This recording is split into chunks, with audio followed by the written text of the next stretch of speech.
el periodista como un vendedor de insumo informativo para cualquier tipo de plataforma, que igual podría ser una empresa, o el periodista siendo periodista haciendo incidencia, o sea, o un poco de ambas. Quizá un poco de ambas, pero en este caso, tomando referencia a la gente que conozco, trabaja temas muy especializados en los que se busca, por ejemplo, en el caso de la agricultura que te comento, donde se busca ver cómo se produce, qué es lo que se hace y qué es lo que llega a la mesa de los estadounidenses, como de una manera para decir, ¿sabes qué? Este producto es de calidad, entonces tú, estadounidense, puedes consumirlo con toda la tranquilidad del mundo. Wow. Entonces, digo, hay de todo. Wow. O sea que sí hay mercado. Sí hay mercado, a lo mejor no tanto, pero sí no lo hay. No tanto, pero si eres, digamos, un periodista especialista que dé en ciertos temas. Wow, no sabía. Sí, en Ciudad de México hay mucho estadounidense trabajando. Hay muchos portales que tienen contratado personal y hasta de manera fija. Órale. Sí. De noticias. De noticias. Sí. Wow. Y bueno, ya nomás así como para cerrar, ¿tú qué consideras en tu experiencia que haría falta para impulsar el periodismo regional, íntimo, pero fronterizo? O sea, que hay una perspectiva internacional, ¿no? Porque yo de pronto, no sé si es mi idea o mi imaginario, yo me imagino un periodismo en la frontera también que tenga una relación crítica más internacional, ¿no? Más internacional. Yo creo que a veces nos quedamos cortos y creemos que porque estamos en una orilla, porque batallamos para conseguir más una información, en el sentido de que está muy centralizada la información. Y tú, al estar aquí distante, pues le batallas, o sea, no es tan sencillo de repente. Creo yo que nos hace falta hambre de querer abarcar más, hambre de poder plantear temas que no importa que estemos en la orilla de México ya, no importa que estemos ahí, pero que seamos capaces de desarrollar estos temas que son hasta de carácter nacional. Claro. Y que de alguna manera impactan a la frontera. Claro. Wow. Pues Nubia, wow, o sea, nos quedamos así como que nos metimos demasiado al tema. Me quedo con muchas ganas de seguir ahí como hilvanando. ¿Algo más que nos quieras compartir en tu experiencia? ¿Qué ha sido algo emblemático que hayas vivido como periodista aquí, que en otros lugares no? O sea, en Hermosillo. ¿Qué te ha marcado a ti como periodista? Fíjate que como periodista, pues a lo mejor hay muchas notas, cuestiones que tienen que ver con violencia, quizás porque me tocó a mí los años violentos, pero a mí hay algo que me llama muchísimo la atención, en el sentido de, bueno, en este enrolamiento con mis compañeros, que como yo vengo de fuera, amiga, hay cosas que no se me hacen normales. Exacto. Y de repente ellos me dicen, no, pues es que pasa esta situación. ¿Y por qué no la hemos manejado si está pasando? Pues porque siempre ha sido así, pero porque siempre pasa así.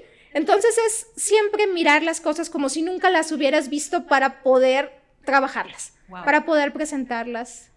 Wow. Mirar las cosas como si nunca las hubieras visto para poder mirarlas. Y es como, pues esto, ¿no? Que decía, creo, Gabriel García Márquez, que es el periodista o el periodismo que tenga la capacidad de asombrarse. Así es. Porque si tú no lo sientes como un asombro, pues entonces, ¿qué relevancia tiene, no? Y ahorita que ya te exigen más también las redes, la gente está buscando, está ansiosa de que los sorprendas y todos los días y a diferentes horas estás tratando de generar contenido que los asombre. Es imposible. Tiene que haber ahí un equilibrio. Y en este caso creo que me quedo con esta parte también de que muchas veces los periodistas, bueno, mejor me regreso.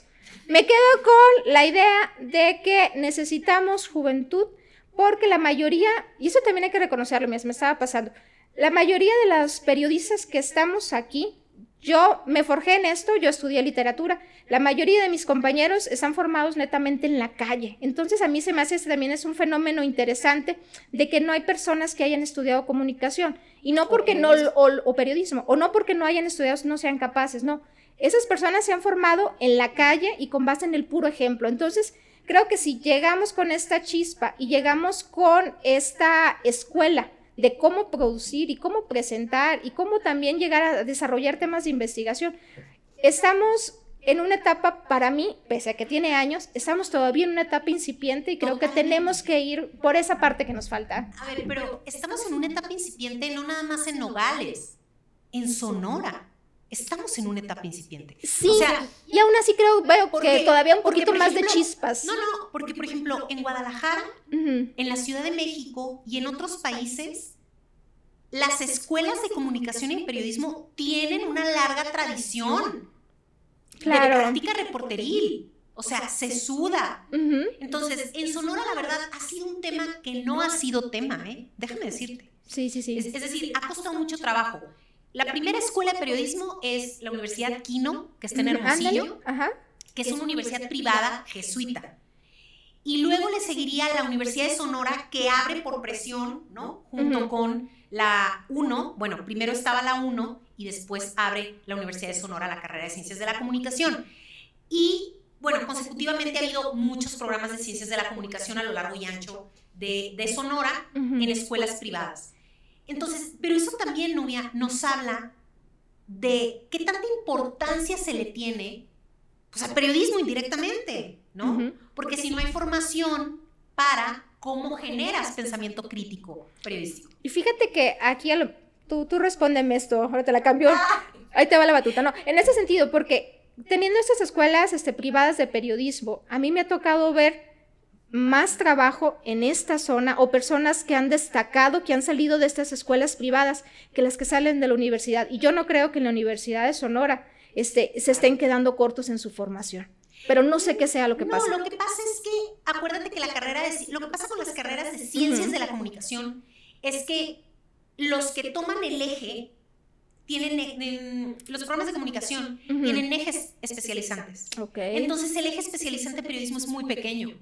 Realmente lo tomarán 10 personas, 8 personas. De tal forma que la formación primordial no es periodismo. Es cada quien escoge un eje especializante. Es decir, el eje especializante puede ser publicidad, puede ser comunicación científica y educativa, puede ser organizacional, puede ser cultura, puede ser, o sea, hay una serie de ejes. Entonces, al final del día, te digo porque yo orgullosamente trabajaba en el eje especializante de periodismo y también trabajé en periodismo en la Uniquino. Entonces, es esta cuestión de que son pocos los interesados en esa área. Realmente, son pocos. Y también los programas son muy generalistas. Entonces, esto, pues digamos que tiene mucho que ver, ¿no? Y los espacios de trabajo. Por ejemplo, en lo que era la Universidad Quino, ahí muchos estaban ligados a Radio Sonora, a la parte práctica. A la parte práctica de los medios que estaban de producción. Entonces, sí depende mucho del tipo de la universidad, el perfil. Por ejemplo, en el caso de las instituciones de educación pública, como puede ser la Unison, siempre va a ser un perfil más proclive a la investigación. Entonces, los perfiles prácticos profesionalizantes existen porque tenemos diversidad de perfiles, pero no van a ser tantos. ¿Me explico? Por la naturaleza de los programas. Y por esto que nosotros heredamos que los programas de estudio, bueno, yo me remito un poco como a la historia latinoamericana de la comunicación. Más o menos por ahí de los, ¿qué fue? De los 60, 70, se empezó a transitar por este modelo de el periodista polivalente que después se convierte en el comunicólogo. Evolución. Entonces, llega un momento en el que los programas educativos en México y en América Latina dijeron, no podemos formarlos únicamente como periodistas, sino que queremos formarlos también como una especie de científico social, humanista y esto. Entonces, en esa gama de opciones, ya el estudiante puede no elegir ser periodista, ¿sabes? Entonces, hay mucha diversidad de conocimientos en la carrera de comunicación, de ciencias de la comunicación. De hecho, creo yo que, por ejemplo, la licenciatura en literatura, por ejemplo, la que tú estudiaste, me llama mucho la atención porque he encontrado periodistas en Sonora que son egresados de letras o que son egresados de sociología. Qué interesante, ¿no? Sí, es que al final terminas hablando, o sea, terminas trabajando con lo que conoces, que es la palabra. Exacto. Ajá. Entonces, quizá por eso el modelo de formación del comunicólogo o del periodista no necesariamente te lleva a ese camino, ¿no? Idealmente, pues sí, pero no necesariamente. por la diversidad de los perfiles y también por las oportunidades laborales. Porque muchos pues dicen, oye, yo no encuentro esta oportunidad laboral que yo quiero y mejor me voy a publicidad, o se pueden desempeñar en comunicación interna, organizacional, etcétera, que al final del día es muy interesante porque la base de la comunicación es la reproducción periodística. O sea, todo tiene que ver con esta práctica reporteril, ¿no? O sea, si nos remitimos al antecedente. Sí. Pero en Sonora, te digo, creo que en Sonora nos ha faltado mucho la parte de la especialización.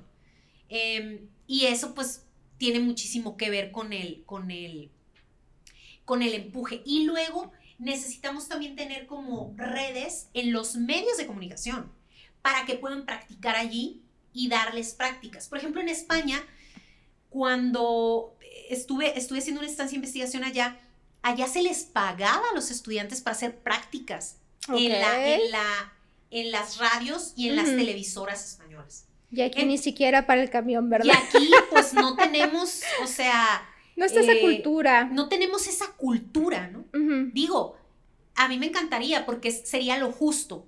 Claro. En las áreas de ingeniería sí existen, fíjate qué poco equilibrado. En ingeniería sí hay, si tú vas a no todas las empresas, pero algunas empresas les pagan a los practicantes y los entrenan. Eso deberían de estar haciendo también los medios, las empresas. Vemos los famosos becarios de los medios, ¿no? Que son los que se encargan de alimentar los sitios, por ejemplo. Y que son los que menos reciben, ¿no? O sea, entonces creo yo que también estas compensaciones, o sea, esta falta de visión en las empresas mediáticas, híjole, pues también ha afectado muchísimo, ¿no? Y no es que no tengan dinero, más bien es que sus prioridades quizá están desenfocadas, ¿no?